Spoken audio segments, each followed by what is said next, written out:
நீங்க இப்போ இயேசுவை நீங்க இயேசு தான் நம்மளோட ரட்சகர், இயேசு தான் நம்ம மீட்பர், இயேசு தான் நம்மளோட ஆண்டவர் நீங்க ஏற்றுக்கொண்டீங்க. அப்படி ஏற்றுக்கொண்டது நிமித்தம் உங்களுக்கு ஏதாவது இப்போ பாடுகள் நிந்தைகள் யாராவது உங்களை துன்பப்படுத்தலாம். என்ன நீ நம்ம எங்க இருந்து வந்திருக்கோம், நீ எப்படி அங்க போகலாம் அப்படின்னு யாராவது துன்பப்படுத்தலாம், வைக்கலாம், இல்லை உங்களை ஏசலாம் பேசலாம். இந்த மாதிரி நிறைய காரியங்கள் இப்படி என்ன பண்ணாலும் அதை குறித்து ஏசப்பா நான் உங்களுக்காண்டி இருக்கேன்னு நீங்க அதை குறித்து நீங்க சந்தோஷப்படணும். அதை குறித்து சந்தோஷப்பட்டோம் அப்படின்னா நீங்க உங்களுக்கு ஒரு ஆசை வருது அப்படின்னு மனசுல ஏசப்பா எனக்கு அப்படி இருந்தா நல்லா இருக்குமே நீங்க நினைச்சாலே ஆண்டவர் உங்க இருதயத்தின் வேண்டுதல்களை கொடுப்பாங்க. இதுதான் சத்தியம். இது எங்களுக்கெல்லாம் சொந்தமா இப்படி நிறைய அனுபவங்கள் உண்டு. இப்ப நான் என் மனைவியில இந்து குடும்பத்துல இருந்து வந்தவங்க தான்.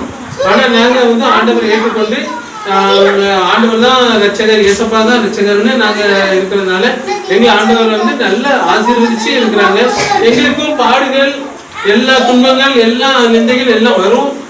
ஆனாலும் கர்த்தருக்குள்ள நாங்க சந்தோஷமா இருக்கணும். கர்த்தருக்குள்ள சந்தோஷமா இருந்தோம்னா நம்ம எதை குறிச்சுமே கவலைப்படலை. எவ்வளவு பெரிய பாடுகளும் வரலாம், இழப்புகள், பாடுகள், இழப்புகள் எல்லாம் வரும். ஆனா ஆண்டவர் நமக்குள்ள இருக்கும்போது நமக்குள்ள ஒரு சமாதானம், ஒரு சந்தோஷம் எப்பொழுதுமே இருக்கும். அதனால நீங்க எதை குறிச்சும் கவலைப்படக்கூடாது.